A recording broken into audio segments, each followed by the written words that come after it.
কুমারী পুজোটা যে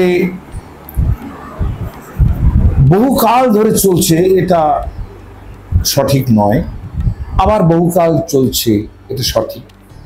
এই কারণে দুর্গাকে অনেক সময় কুমারী ভাবে ভাবনা করা হয়।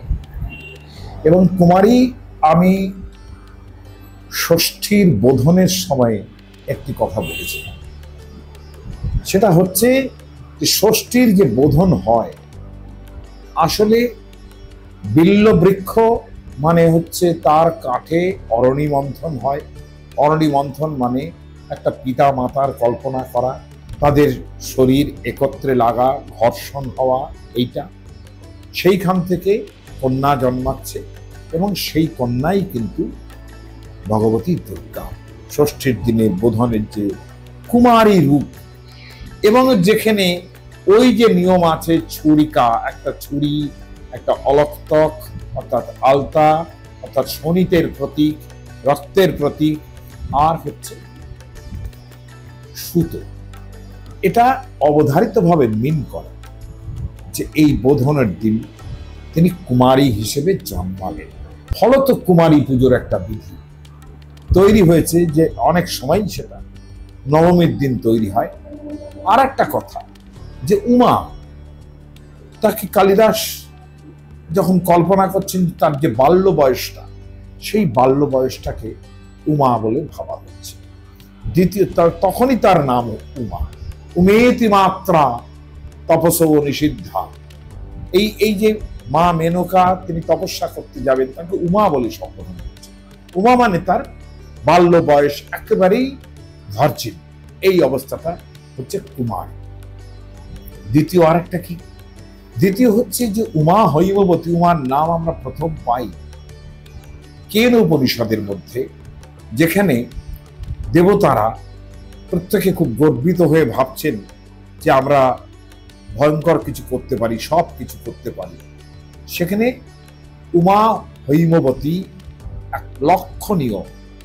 হৈমবতী তার মানে হিমবান, মানে হিমালয়ের কন্যা। তার মানে এই উমা হিমালয়ের কন্যা বলে পরিচিত হচ্ছেন কেন উপনিষদে, যেটা সমস্ত পুরাণ টুরাণগুলোর থেকে অনেক বেশি পুরনো একটা উপনিষদ। সেই জায়গায় দাঁড়িয়ে প্রথম আমরা উমা হৈমবতীর উল্লেখ পাচ্ছি, যিনি হিমালয়ের কন্যা। তার মানে উমার মধ্যে, উমাই শব্দটার মধ্যেই তার কন্যাত্ব লুকিয়ে আছে।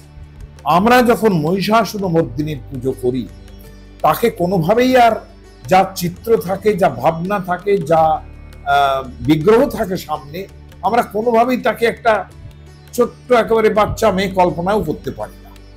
ফলে সেটাকে বোধহয় স্মরণ করিয়ে দেওয়ার জন্যেই, যিনি একদম ভার্জিন, মানে not tainted by any sort of masculinity, এই যে জায়গাটা ধরে আমরা একটা কুমারী পুজোর ব্যবস্থা করি সেদিন। এবং কুমারী পুজো বহু ক্ষেত্রেই আমাদের যে সমস্ত জায়গা আছে কুমারী, এবং এটা একটি কুমারী কন্যা, যদিও এখানে আমার একটু অস্থির লাগে এই জায়গাটায় যে কন্যাটিকে ব্রাহ্মণ কন্যা নিয়ে আসেন তারা। আমি মনে করি ভার্জিন অবস্থায় যে মেয়ে আছে সেটা শুধু ব্রাহ্মণ কেন হবেন, তার যে কোনো মেয়েকেই নিয়ে আসা উচিত, যে কোনো জাতের মেয়েকেই নিয়ে আসা উচিত। কারণ স্বয়ং দেবী তিনি বলেছেন যে একই বাহম জগৎ সর্বম দ্বিতীয় আকা মমাপা, আমি সমস্ত জগতের, বলেছেন তো তিনি যে স্ত্রিয়া সমস্তা সকলা জগৎসু, আমি সমস্ত জগতের স্ত্রীর মধ্যেই আমি আছি। তাহলে সমস্ত জগতের স্ত্রীর মধ্যেই যদি থাকেন, তাহলে ব্রাহ্মণ কন্যা কেন নিয়ে আসার দরকার হয়? শুধু কেন অন্য জাতের যারা আছেন তাদের কেন নিয়ে আসা হয় না? এটা আমার প্রশ্ন থাকবে। আমি যুক্তি সম্পর্কে যুক্তি দিয়েই প্রশ্ন করেছি, এবং চণ্ডী থেকে উদ্ধার করে প্রশ্ন করেছি, যিনি চণ্ডীতে নিজে বলছেন যে স্ত্রিয়া সমস্তা সকলা জগৎসু, আমি সমস্ত স্ত্রী মাত্রেই আমি আমি। সেখানে কেমন করে আমরা এই জাত বিভাগটা করি, এটা আমি মানতে পারিনি। যাই হোক, সেটা বিধান তো আমি দিতে পারি না, আমি কোনো আচার্য নই সমাজে, কিন্তু হোয়াই নট সেটা তর্ক যুক্তি দিয়ে আমি প্রতিষ্ঠা করার চেষ্টা করলাম।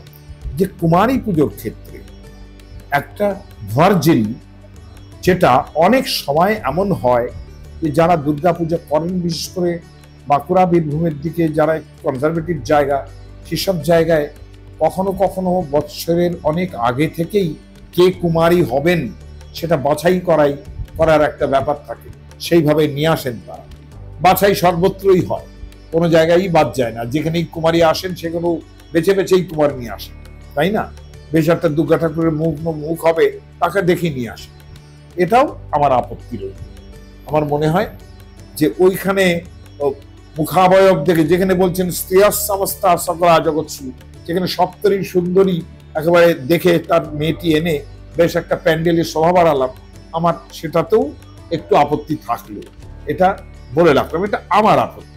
যাই হোক, একটি কুমারী এই যে পুজো হয় তাকে একেবারে ঠিক দুর্গার মতো করেই কিন্তু পুজো করা হয়।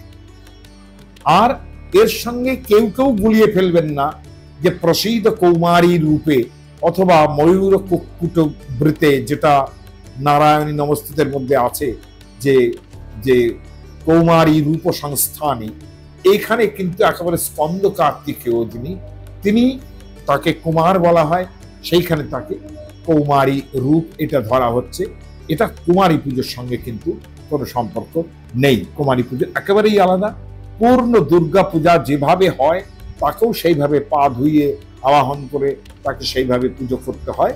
এটা নবমীর একটা বিখ্যাত সংস্কার বলে আমি মনে করি।